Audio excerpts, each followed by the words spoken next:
Olá, sejam bem-vindos e vamos continuar com a leitura do livro O Poder do Pensamento Positivo, capítulo 3. Como ter constante energia. Um jogador de um grande time de beisebol desenvolveu certa vez um belíssimo jogo quando a temperatura estava acima de 38 graus. Perdeu algum peso com os esforços despendidos naquela tarde. Numa fase do jogo, sentiu-se derreado. O método que empregou para levantar as energias era extraordinário. Simplesmente repetiu uma passagem do Antigo Testamento.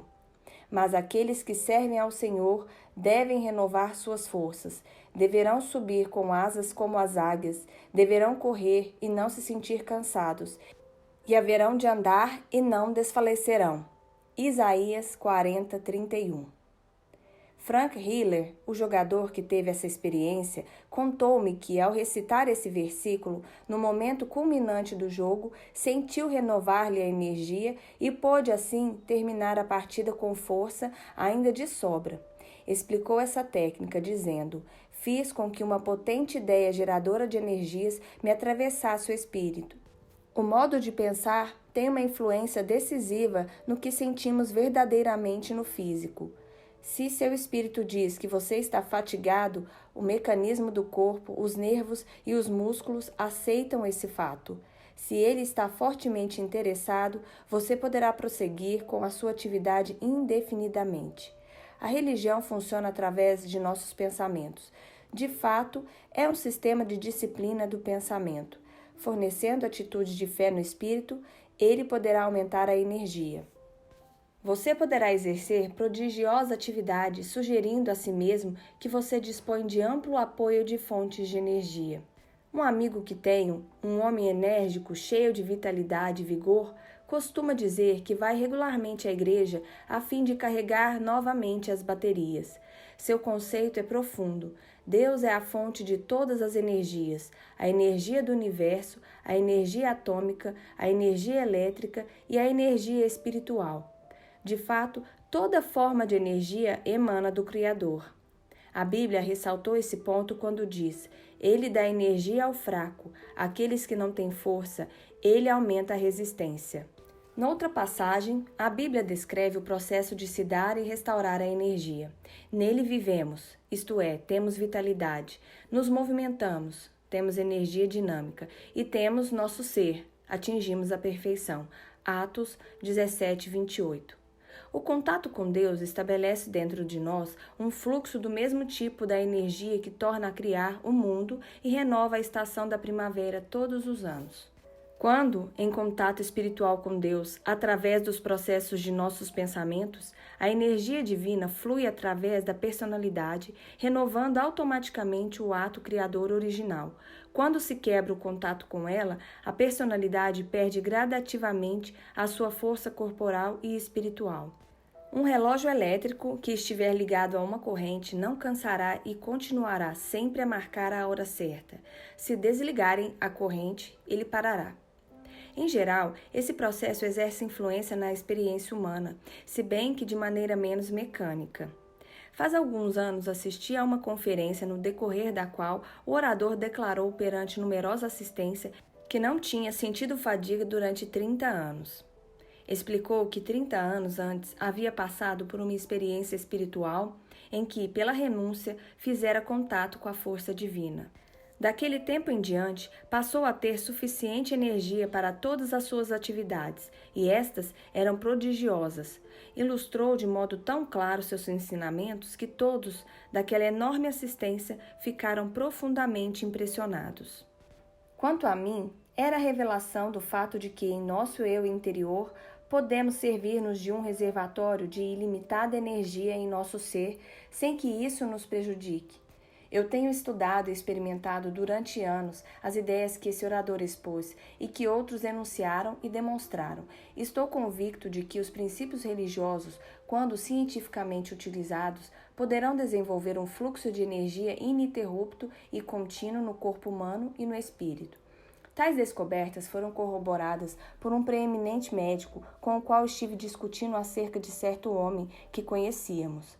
Essa pessoa, cujas responsabilidades são muito grandes, Trabalha de manhã até à noite sem interrupção, mas sempre dá a impressão de que pode assumir novas obrigações.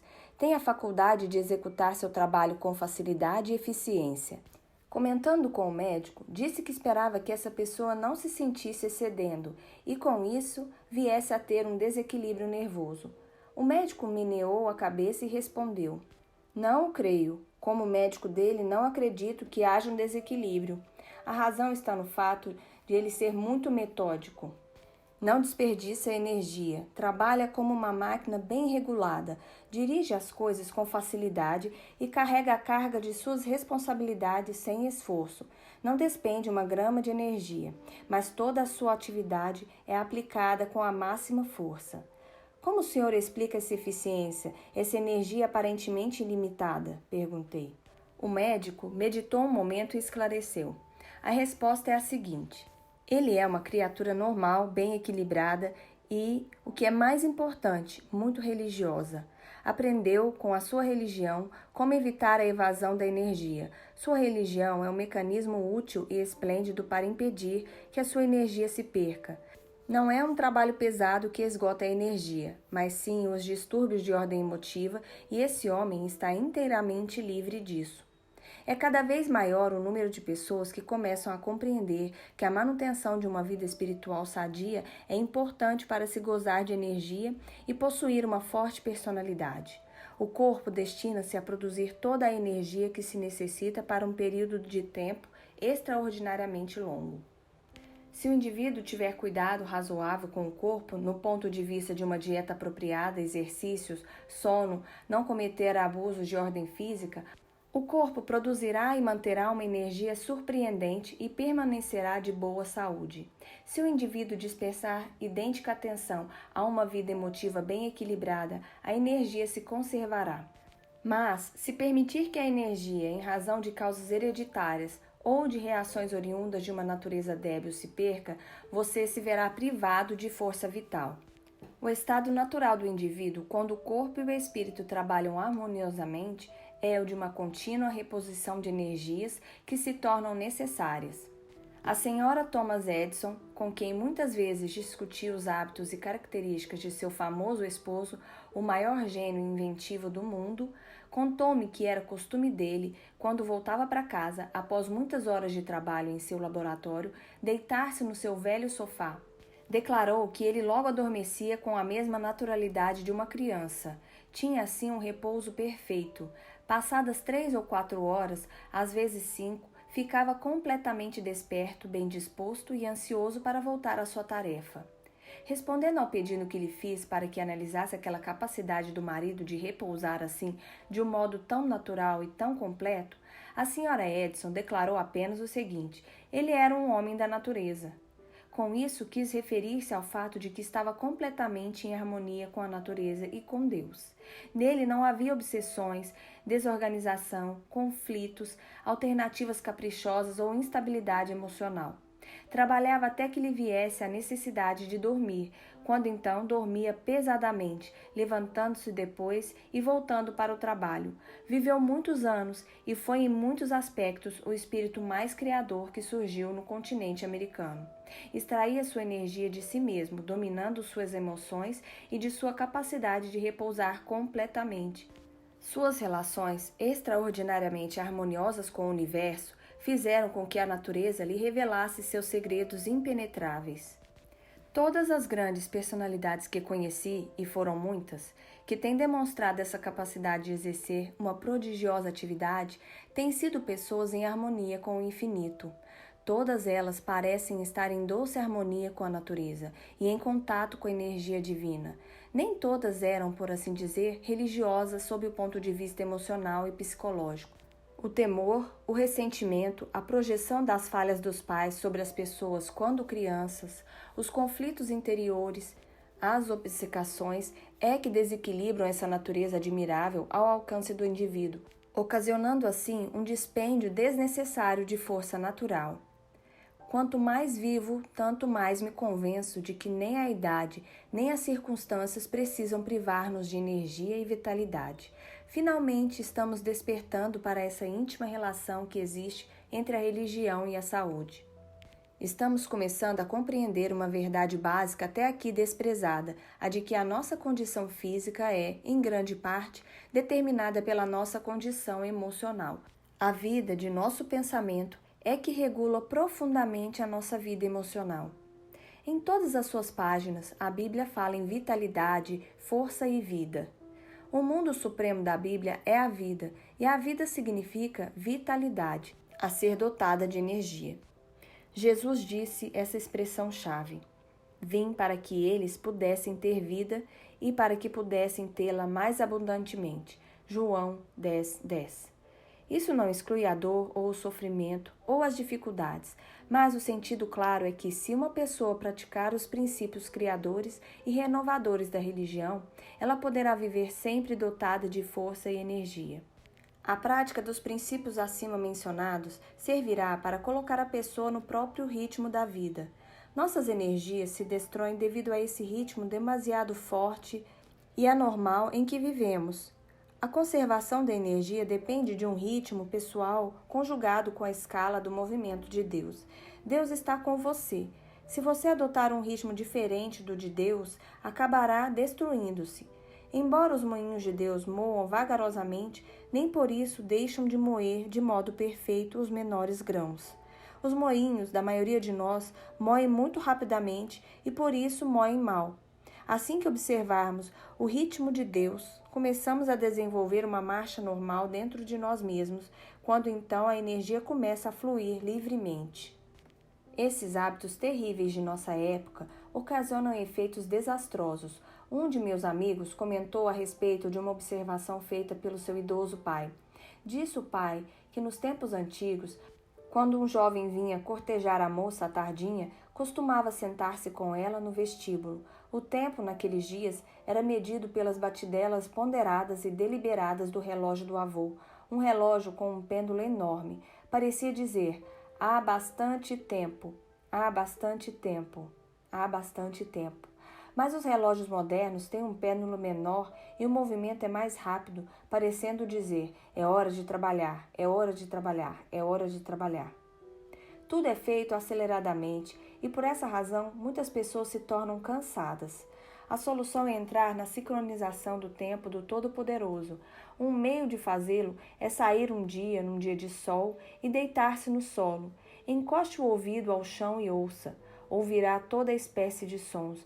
Ouvirá o vento soprando nas árvores e o murmúrio dos insetos, e logo descobrirá que há em todos esses sons um compasso bem regulado. Você não perceberá esse compasso ouvindo o ruído do tráfego nas ruas, porque ele se perde na confusão dos sons. Terá, porém, na igreja, onde ouvirá a voz de Deus e os grandes hinos. A verdade vibra ao compasso de Deus no templo. Contudo, você poderá encontrá-lo numa fábrica se o quiser. Um de meus amigos, um industrial que dirige uma grande fábrica em Ohio, contou-me que os melhores operários são aqueles que se acham em harmonia com o ritmo das máquinas em que trabalham. Declarou que o operário não se sentirá cansado ao fim do dia se trabalhar em harmonia com o ritmo da máquina. Disse que esta é uma reunião de peças em consonância com a lei de Deus. Se você amar a máquina e aprender a conhecê-la, perceberá que ela tem ritmo, o qual se une ao corpo, aos nervos e à alma. Ela está dentro do ritmo de Deus e você poderá trabalhar com ela. Não se sentirá fatigado se estiver em harmonia com o seu ritmo. Há ritmo no aquecedor, na máquina, no escritório, no automóvel, no seu trabalho. Procure acompanhar esse ritmo essencial de Deus Todo-Poderoso e de toda a sua obra se quiser ter energia e evitar a fadiga. Repouse fisicamente para que possa conseguir isso. Conceba depois o espírito como fazendo um repouso semelhante.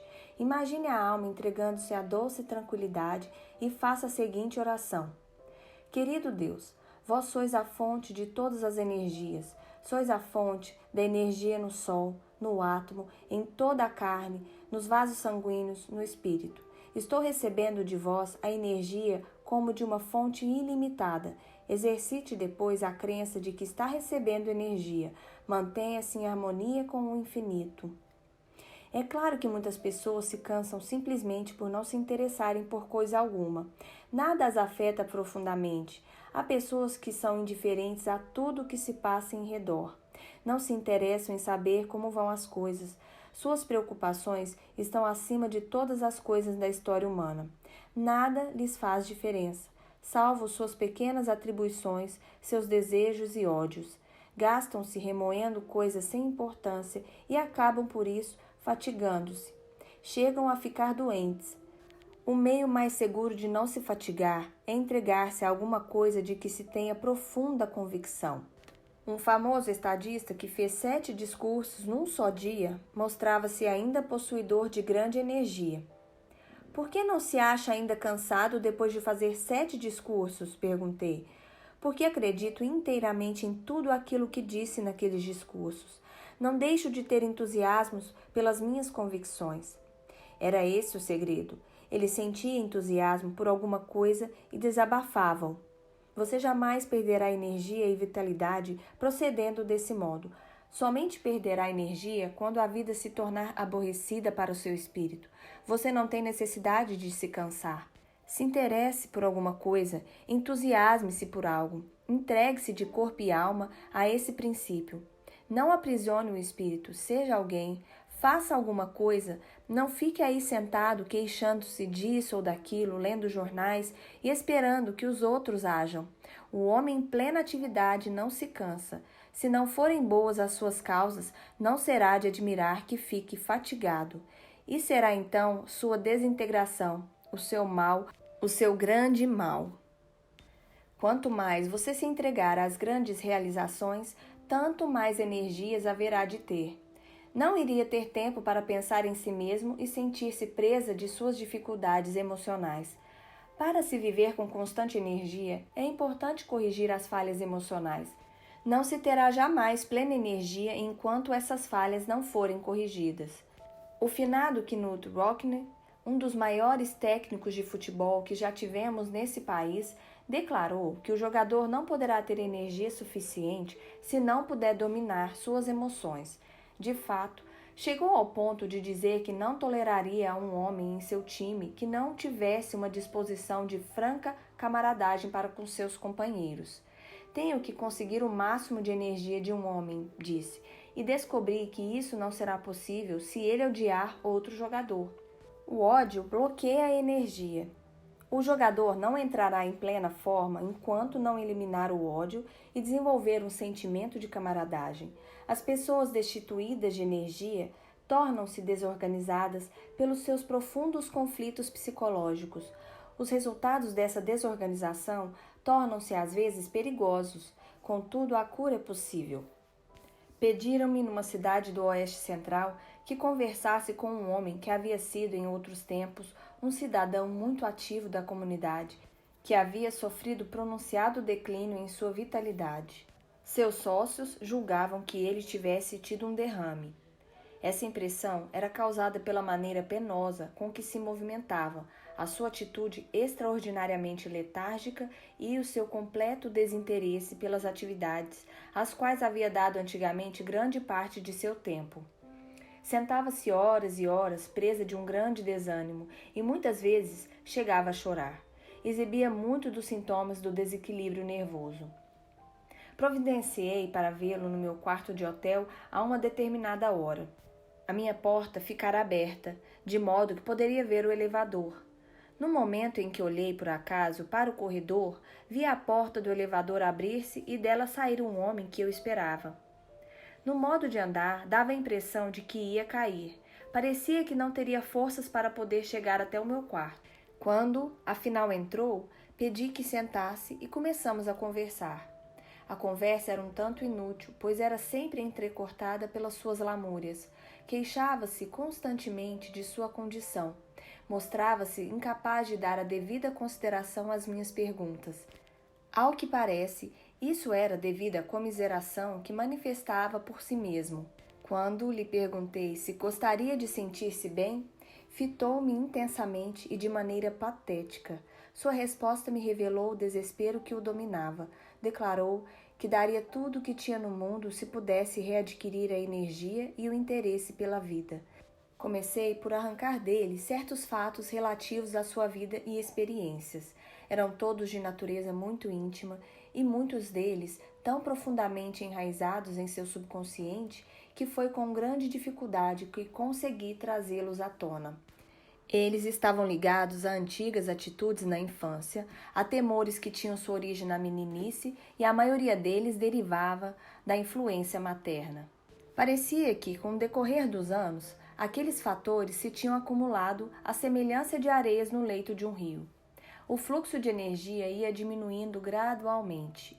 O seu espírito achava-se em tão completa inibição que parecia impossível qualquer processo de raciocínio e elucidação. Procurei uma orientação e, para grande surpresa minha, vi-me de pé ao seu lado com a minha mão pousada em sua cabeça. Rezei, pedindo a Deus para curar aquele homem. Subitamente, tive a sensação de alguma coisa, como que a passagem de uma força através de minha mão que estava pousada em sua cabeça. Apresso-me em acrescentar que não há poder curativo algum em minha mão. Acontece que uma vez ou outra a criatura humana é usada como um meio, e era evidentemente o que se passava naquela ocasião, pois logo o homem me fitou com uma extraordinária expressão de felicidade e paz, e disse com simplicidade: ele esteve aqui, ele me tocou com a mão, sinto-me inteiramente diferente. Desde aquele momento, sua melhora se foi tornando cada vez mais pronunciada. Hoje em dia, é praticamente o mesmo homem de outros tempos, salvo o fato de que agora possui uma confiança serena em si mesmo, o que não se manifestava anteriormente. Ao que parece, aquele canal obstruído em sua personalidade que impedia a passagem da energia se abriu por meio de um ato de fé, dando assim livre curso às suas forças. Os fatos sugeridos por esse incidente são que tais curas ocorrem e que uma acumulação gradual de fatores psicológicos podem cortar o curso da energia. Outro fato que se destaca é que esses mesmos fatores, graças ao poder da fé, podem desintegrar-se, reabrindo assim o canal da energia divina para o indivíduo. As consequências da sensação de culpa e temor sobre a energia são geralmente reconhecidas por todas as autoridades como relacionadas com os problemas da natureza humana. É tão grande a quantidade de força vital que se requer para aliviar um indivíduo, quer da culpa, quer do temor, ou mesmo de ambos, que muitas vezes apenas uma fração de energia vem a restar para as funções da vida. A perda de energia ocasionada pelo temor e pela culpa é de tal porte que rouba ao indivíduo a resistência para o desempenho de seu trabalho. Naturalmente, sobrevém rapidamente a fadiga. Não podendo enfrentar todas as responsabilidades de seu cargo, o indivíduo torna-se apático, aborrecido e inativo. Na verdade, está mesmo pronto a renunciar a seus encargos e a caminho de uma prostração nervosa. Um psiquiatra recomendou a um negociante, seu paciente, que me procurasse. O caso desse paciente era o seguinte: tratava-se de um senhor que era geralmente tido como muito sério e íntegro e se vira envolvido com uma mulher casada. Tentara romper aquela ligação, mas encontrara resistência por parte de sua companheira de infidelidade, embora lhe pedisse ardentemente que o deixasse voltar à sua antiga condição de homem respeitável. Ela o ameaçara de que faria o marido saber de suas relações caso ele insistisse em rompê-los. O paciente reconhecia que seria um homem desgraçado na comunidade se o marido viesse a saber do caso. Acontecia que esse paciente era um preeminente cidadão que tinha um alto apreço à posição que ocupava na sociedade. O receio de que viesse a tornar-se conhecida aquela situação e a sensação de culpa que não abandonava lhe roubavam o sono. Já não tinha tranquilidade. Como isso já ia para mais de 2 meses, encontrava-se com as energias quase exauridas. Já não possuía vitalidade para dirigir com eficiência seus negócios. Como havia algumas importantes questões pendentes, a situação tornou-se grave. Quando o psiquiatra lhe sugeriu que me procurasse, a mim, um pastor, dada aquela sua situação de não poder dormir, censurou-o, dizendo que um homem da igreja não iria ter meios de corrigir o mal que causava a sua insônia. Ao contrário, achava que um médico poderia muito bem fornecer o medicamento apropriado. Quando ele me expôs aquela sua atitude, perguntei-lhe simplesmente como esperava poder dormir se tinha 2 companheiros de cama muito aborrecidos e desagradáveis. Companheiros de cama? Perguntou surpreso. Não tenho companheiros de cama, acrescentou. Sim, o senhor tem, e não existe pessoa alguma neste mundo que possa dormir com tais companheiros, um de cada lado, declarei. O que o senhor quer dizer com isso? O senhor está tentando dormir todas as noites entre o temor de um lado e a culpa de outro. Está tentando realizar uma proeza que é impossível. Pode tomar quantas pílulas quiser, não adianta. O senhor mesmo admite que tem tomado muitas sem que causem efeito. A razão de elas não causarem efeito é devido a não poderem atingir a parte mais profunda de seu espírito, da onde advém a sua insônia, e que é justamente o que está minando suas energias. O Senhor terá que arrancar de si primeiro o temor e a culpa para que possa dormir e reconquistar suas energias. Tratamos do temor que ele tinha de ver o seu caso conhecido por todos, lançando mão de um expediente muito simples. Ele tinha de preparar o espírito para enfrentar o que quer que resultasse da decisão certa que devia tomar, a qual naturalmente consistia em romper suas relações com a mulher em questão. Tinha que o fazer independentemente das consequências. Assegurei-lhe que tudo sairia bem se tomasse a decisão acertada, que era justamente essa. Aconselhei-o a que pusesse a questão nas mãos de Deus e fizesse simplesmente como eu lhe dissera, deixando a solução para Deus. E foi o que ele fez. Com certo receio, é verdade, mas fez com grande sinceridade também. A mulher, quer por perspicácia, quer por alguma expressão melhor de sua própria natureza, quer por um expediente mais duvidoso, qual o de transferir suas afeições para outro, deu-lhe a liberdade. Tratou-se da culpa procurando o perdão de Deus. O perdão jamais será negado se for implorado com sinceridade, e o nosso paciente encontrou, afinal, alívio para o seu espírito. Foi extraordinário como este começou a funcionar novamente ao ver-se livre daquele duplo peso. Ele pôde dormir, encontrou a paz e nova energia. Voltaram-lhe rapidamente as forças, tornou-se mais comedido e mais grato e pôde entregar-se às suas atividades normais. Um caso frequente de diminuição de energia é o que se constata com a tensão, monotonia e incessante continuidade de responsabilidade. Tudo isso prejudica o vigor do espírito que uma pessoa deve ter para poder enfrentar sua tarefa com êxito. Da mesma maneira que um atleta perde sua agilidade por falta de exercício, também um indivíduo, seja qual for sua ocupação, tende a perder a sua disposição de ânimos nos períodos áridos. Durante tal condição de espírito, requer-se maior dispêndio de energias para fazer algo, e isso com dificuldade comparado ao que se fazia anteriormente com facilidade. Como resultado, as forças vitais se veem quase inibidas de fornecer a energia necessária, perdendo o indivíduo muitas vezes a iniciativa e a resistência. Um preeminente homem de negócios, presidente da junta administrativa de certa universidade, empregou uma solução para esse estado de espírito. Um professor, que anteriormente havia sido uma figura saliente da universidade e extraordinariamente popular entre os alunos, começara a falhar na sua capacidade de ensino e de poder interessar seus discípulos nas preleções. O veredito destes últimos, bem como a opinião particular da junta administrativa, foi o seguinte: ou o professor recuperaria sua antiga capacidade de lecionar com interesse e entusiasmo, ou seria então necessário substituí-lo. Havia certa hesitação quanto a este último expediente, pois faltavam poucos anos para que o professor fosse aposentado. O presidente da junta chamou o professor ao seu escritório e anunciou-lhe que iam conceder-lhe 6 meses de licença com todas as despesas pagas e com todos os seus vencimentos. Estipulava-se apenas uma coisa: ele tinha que ir a um lugar de repouso, onde devia esforçar-se por reconquistar completamente as suas energias. O presidente convidou-o para que ocupasse uma cabana que ele mesmo possuía num lugarejo deserto e fez uma curiosa sugestão, qual a de levar apenas um livro, a Bíblia.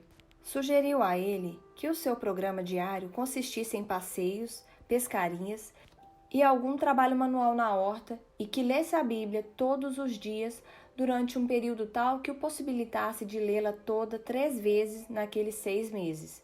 Sugeriu-lhe ainda que decorasse tantas passagens quantas fossem possíveis, a fim de que pudesse absorver as grandes frases e ideias que o livro continha. Eu creio que se você passar 6 meses ao ar livre, cortando lenha, lavrando o solo, lendo a Bíblia e pescando nas lagoas profundas, se tornará um novo homem, disse-lhe o presidente. O professor concordou com aquela proposta. O ajustamento àquele modo de vida radicalmente diferente foi mais fácil do que ele esperava. De fato, surpreendeu-se com o fato de que o apreciava realmente. Após adaptar-se àquela vida ao ar livre, descobriu todo o encanto que ela oferecia. Sentiu naturalmente falta de seus companheiros intelectuais e de suas leituras prediletas. Forçado a concentrar-se na Bíblia, o seu único livro, mergulhou nela o espírito e, para sua grande admiração, achou-a, como ele mesmo disse, uma verdadeira biblioteca. Encontrou em suas páginas fé, paz e uma fonte de energias. Em 6 meses era outro homem. O presidente da junta contou-me depois que o professor tinha se transformado em um homem de força impulsionadora. Criara alma nova, voltara-lhe a energia dos velhos tempos e com ela renovou o grande interesse pela vida. Fim do capítulo 3. Encontro vocês no próximo capítulo.